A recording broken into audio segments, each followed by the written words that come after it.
이제 우리나라에서는 그 크론병에 항문 질환이 좀 많은 편입니다. 다른 나라들보다. 그래서 크론병으로 인한 항문 질환, 특히 이제 치료 같은 것들, 농양 같은 것들을 많이 수술을 하게 되는데요. 어떻게 처치를 하는지 이게 조금 창피한 병이잖아요.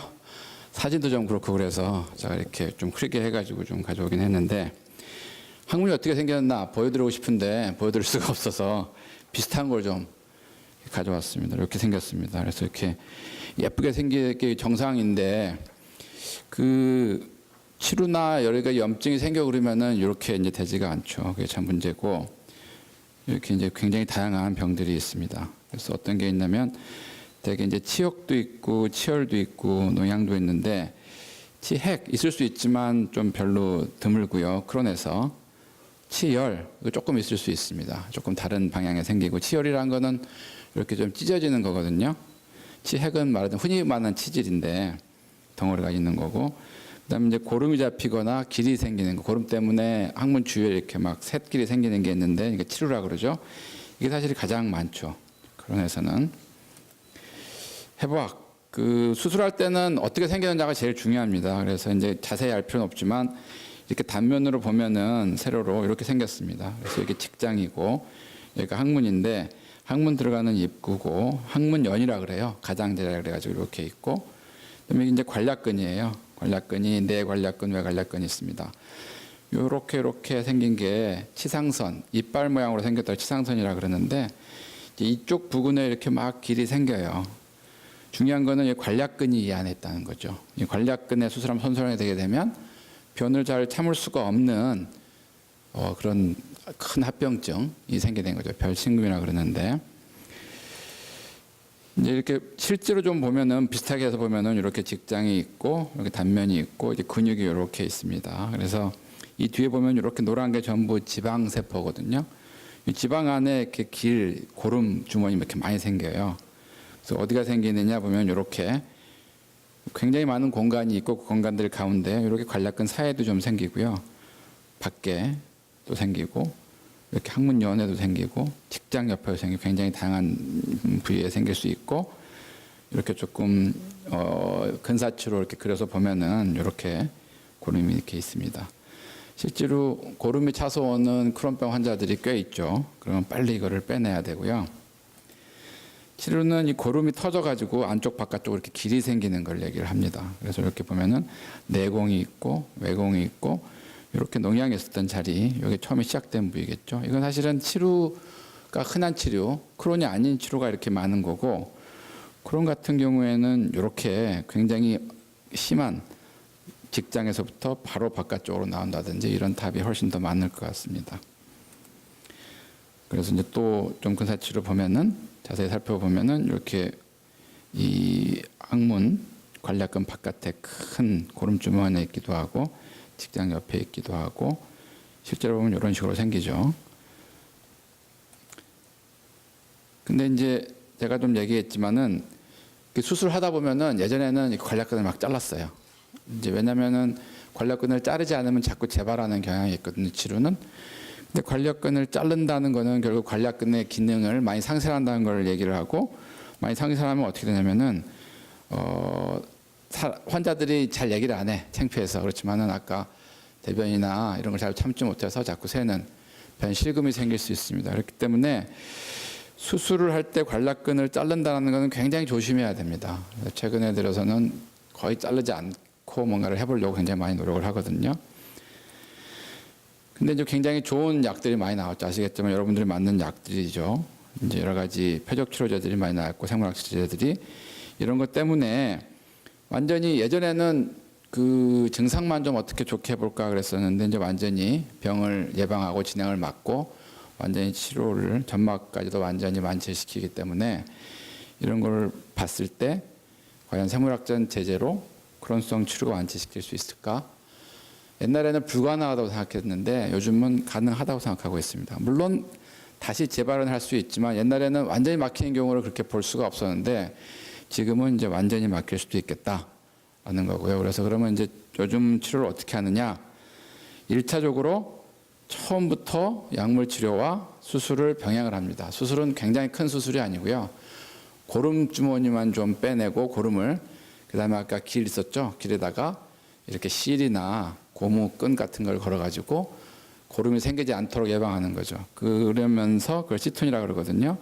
항생제도 쓰고 그다음에 레미케드 같은 것도 쓰고 면역제도 씁니다. 그러면은 굉장히 그 아까 관략근에 큰 손상 없이 잘 낫는 것을 볼 수가 있습니다. 그리고 이제 또 하나 수술할 때도 이게 이제 대표적으로 관략근을 손상시키지 않는 수술법인데 비디오로 이렇게 보면서 치료를 수술하는 게 있습니다. 이렇게 보면은 이거 보면 굉장히 어렸을 때죠. 항문 주위에 고름이 있어서 빼냈어요. 칼을 찝을 넣어서. 근데 자꾸 재발해서 보니까 크론병이었습니다. 굉장히 많이 수술했죠. 뭐 4번이나 수술하고 약물 치료도 하고 잘 안 나와서 우리 김영준 교수님께 왔어요. 그래서 봤더니 이제 이렇게 걸려 있었고 직장 내부까지 이렇게 있었죠. 굉장히 심한 거죠. 그래서 이렇게 CT를 찍어보면 이렇게 하얀 게 전부 고름 주머니입니다. 굉장히 이거는 이제 관략근 옆이지만은 옆으로 점점 위로 올라가서 굉장히 높이까지 돼 있고 그래서 이제 170cm였는데 50kg가 안 되는 이것 때문에 먹지를 못하는 거예요. 아프고 힘들어서. 아까 이제 영양 치료를 많이 했지만 영양 치료가 필요할 정도로 굉장히 이제 저체중이고 그래서 항생제를 쓰고 마취해서 검사해 가지고 다시 시톤을 걸었죠. 그다음에 레미키드를 쓰고 이렇게 뭐 좀 불량했지만 이렇게 아까 거는 굉장히 딱딱해 보였는데 이거는 이제 고무로 만들어 가지고 굉장히 편한 재질로 돼 있어서 고름은 고이지 않게 하고 조금 편하게 지낼 수 있는 거죠. 근데 이제 이게 돼서 이제 한번 이렇게 더 하고 그 다음에 그 길을 따라서 이렇게 요거 아까 비디오 보조 수술 치료 하는 게 있는데 이렇게 보면 이렇게 넣어서 보는 겁니다. 이제 넣어서 보면은 실제로 그 길 안에 들어가서 보는 거예요. 그 크로노로 인해서 항문 주위에 생긴 치루 새끼리 이렇게 보이는 거고 들어가서 보면 이렇게 핑크빛으로 점막이 돼 있잖아요. 이게 실제 점막이 아니라 이렇게 자라 들어온 유가 조직인데 이게 남아 있으면 잘 낫지가 않아요. 그래서 요거를 다 없애는 겁니다. 그래서 지금은 이제 바뀌었죠. 이렇게 어떻게 하는 거냐면 전기를 통해 가지고 이걸 소작, 그러니까 말하자면 지지는 거예요. 그래서 이렇게 전체를 다 지져버리면 그다음에는 이제 약을 쓰게 되면은 천천히 나가는 것을 할 수가 있고 이걸 하면서 이제 혹시 다른 고름 주머니는 없나, 우리가 혹시 미처 발견하지 못한 새끼는 없나 이런 것들을 잘 살펴보면 되고요. 그러면 이걸 통해서 관략근에 이제 뭐 엑지마는 다 났다. 생전 17살 때부터 지금 20살 넘어서까지 처음으로 깨끗한 항문을 가졌다 그래요. 그래서 이제 좀 먹기 시작하고 나중에 60kg까지 바로 먹기 시작하니까 이제 49kg에서 바로 늘어나는 이런 이제 증세고요. 그래서 아까 비디오 보조 항문 치료 수술을 이렇게 영어로는 얘기를 하고요. 이탈리아의 피렐로 카를로 모이르노라는 선생님이 개발을 했어요. 제노바에 있는데 이렇게 생겼습니다. 다양한 뭐 이렇게 이름이 있는데 이걸 넣어가지고 길에다가 그 다음에 이런 기구를 넣어가지고 딱 소작을 시키는 거죠. 쉽게 얘기하면. 그래서 이제 두 가지로 첫 번째 진단을 하기 위해서 좀 넣어서 보고요. 내공을 정확히 찾아서 내공을 꼬매야 돼요. 이제 내공이 남아 있으면 자꾸 거기로 대변이 새니까 치료가 안 되거든요. 그래서 꼬매야 되고 2차 누공이 어디 있는지 그다음 농양에 있는지 살펴보는 거. 그다음에는 수술을 하는데 아까 했지만 그렇게 핑크빛으로 탁 커버되어 있으면 안 낫는다 그랬잖아요. 그거를 다 파괴해서 다시 내는 거다. 이렇게 하면 됩니다. 그래서 모식도고요. 아까 이렇게 길쭉하게 생긴 게 있었죠. 그 치루경이라고 하는데 그걸 삽입을 해서 쭉 보면 이렇게 보입니다. 그래서 이제 쭉 가다 보면은 내공이 있으면 내공을 이렇게 꼬매요. 내공을 꼬매거나 아니면 스테이플러, 그러니까 이렇게 호치키스처럼 생기게 있는데 그걸로 찍거나 이렇게 하고요. 그다음에 안쪽을 다 이렇게 일일이 그 전기 소작기로 수작을 해서 파괴를 합니다. 그다음에 내공 배쇄도 하고. 그다음에 이제 마지막으로 이제 말씀드릴 내용은 줄기세포가 있어요. 이것도 마찬가지로 전혀 관략근을 파괴하지 않는 거고요. 이렇게 여러 가지를 다 했는데도 정 안 된다. 저희는 아직 여기까지 간 적이 없습니다. 다 이렇게 해가지고 치료가 거의 됐는데 심한 거는 이제 보지 못했고요. 근데 아주 굉장히 예전에는 치료가 잘 안 되는 것들이 있었어요. 그럴 때는 이제 줄기세포 했는데 지방줄기세포예요. 이렇게 이제 살에서 요즘 이제 지방 흡입 많이 하잖아요. 지방 흡입을 해가지고 여기서 줄기세포를 추출해가지고 배양을 합니다. 이렇게 배양을 해가지고 다시 우리한테 오죠. 그러니까 자기 거예요. 자기 거. 요즘 이제 남의 것도 좀 사용을 하기 시작했는데요. 그러면 이렇게 여러 개 수입을 하는 겁니다. 이제 그 기를 깨끗하게 씻고 또 내공을 막고 이거를 주사기로 쏘고 그다음에 그 풀 같은 게 있어요.